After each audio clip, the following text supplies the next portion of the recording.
effort to deliver faster justice. Question number 5, Chris Hipkins. Thank you, Mr. Speaker. My question is to the Minister of Education. Is she considering a greater role for national standards and NCEA achievement data in school funding and teacher pay decisions? If so, why? Honourable Hiki Parata. Mr. Speaker, no. Supplementary question, Chris Hipkins. Did she tell the Herald on Sunday that in her view the most successful education systems were those that, quote, have strongly incentivised a focus on what difference I have made in my teaching and learning in the 6-month period, not just what's the final result? Are these kids above or at the national standards, or have these kids passed NCEA, end quote? If so, what incentives was she referring to if she didn't mean funding?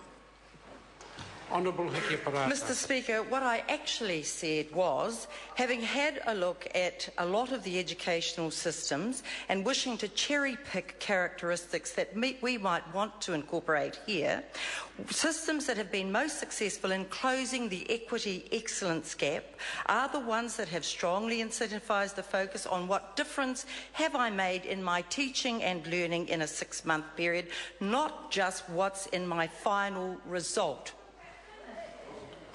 Supplementary question, Chris Hipkins. Mr. Speaker, is she denying that she made the quote that I just read to her? Honourable Hiki Parata. I'm confirming what I actually said. Point of order, Mr. Speaker. Point of order. Mr. Speaker, I asked a very specific question to the Minister which she basically didn't address. So in clarity, I then used a further supplementary question to get a more explicit answer to that first question for her. She's answered neither of those. Order. No, and the first one, there is absolutely no doubt in my mind that the question was adequately addressed. The second one, I can understand why the member's disappointed. I think to move forward, I will allow the member an additional question. Thank you very much, Mr. Speaker. Supplementary question. When asked by the Herald on Sunday if she was talking about performance payment for schools, did she reply, direct quote, well, that's what I'm saying, it's complicated? Honourable Hiki Parata. Mr. Speaker, I gave a full interview to the Herald on Sunday and I gave them a full range of characteristics that would need to be considered in a funding system. To cherry-pick 2 words out of several pages is misleading and unhelpful. And what I actually said was, there is substantive and consistent feedback from the system that the decile funding system does not work for them. And that member knows that to be the truth because under the former Minister of Education, a full select committee inquiry was held on the matter. Point of order. Mr. Speaker, once again, that was actually a very specific question. Order. It wasn't to do with... That question was specifically addressed, in my opinion. The member can carry on with further. Well, did she say it or not? Order. If the member wants to ask a supplementary, I invite him to do so. Otherwise, we can quickly move to the next question. All right, thank you, Mr. Speaker. When she stated on Q&A last weekend, in response to a question on how to determine whether a teacher was a good teacher or a bad teacher, quote, well, there's 2 main ways. One is the actual results and the other is the value add, the difference made in the actual teaching, end quote. How did she propose to measure an individual teacher's value add?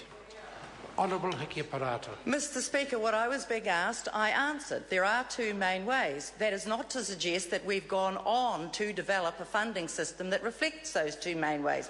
In fact, our government introduced national standards with the clear expectation that every 6 months at least plain English reporting to parents about the difference that has been made would be required. That is exactly what we are doing.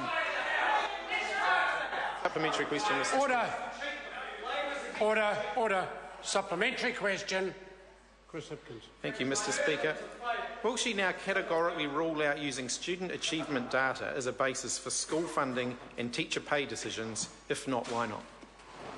Honourable Hiki Parata. Mr. Speaker, no funding system is based on one characteristic alone. Indeed, the decile funding system we have now is based on 7. So, of course, we're interested in how well students do, as parents are, because that's why they send them to school. Order.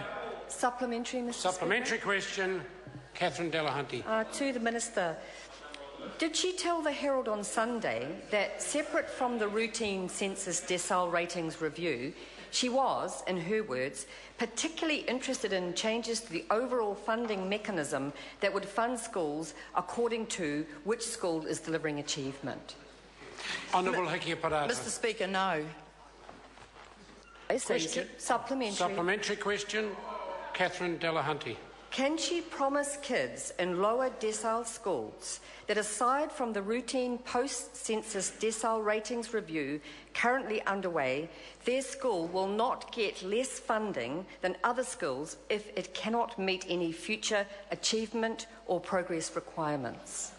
Honourable Hipkins. Mr. Speaker, I can promise the member that this government is committed to quality education for every child, regardless of what decile school they are in. And we will target resources to meet that need, and that is why we are seeing achievement go up under this...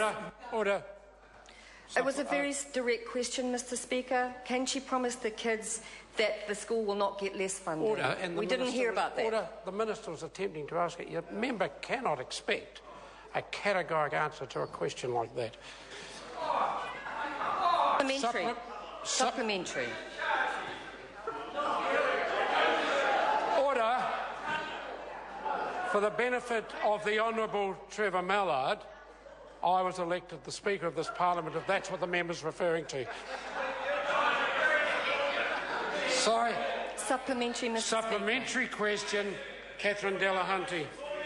Will she promise to tell parents before the election if any proposals she may be looking at that will change the school funding system to peg funding to school achievement in any way? Honourable Hipkins. Mr. Speaker, my education agenda is clear and transparent and responsive. It is clear we want to review professional learning and development. We want to reduce the compliance on schools. We want to raise achievement for 5 out of 5. Unlike everybody else on that side of this House, we really do think kids are entitled to an excellent education and the opportunity to get that, and we will target resources to get that outcome, which is exactly what we are getting, and I make no apology for that. Points of order. Order, Mr. Speaker. I have a point of order, Catherine Delahunty. Yes, thank you, Minister, but I did ask you, would you tell parents before the election? Order. The question was addressed. The member asked what the Minister would be telling parents before the election. She told us. Question. Point of order. Point of order, Gareth Hughes. Mr. Speaker, I just want to draw your attention. We got a large number of answers, but the specific question was around pegging funding after the election. That point wasn't even addressed. Well, I'm not sure whether the member heard my rulings, but I ruled that on the occasions when it was questioned whether the question had been adequately addressed, that it had been. Question number 6, the Right Honourable Winston Peters. Mr. Speaker, this question is to the Minister of Justice.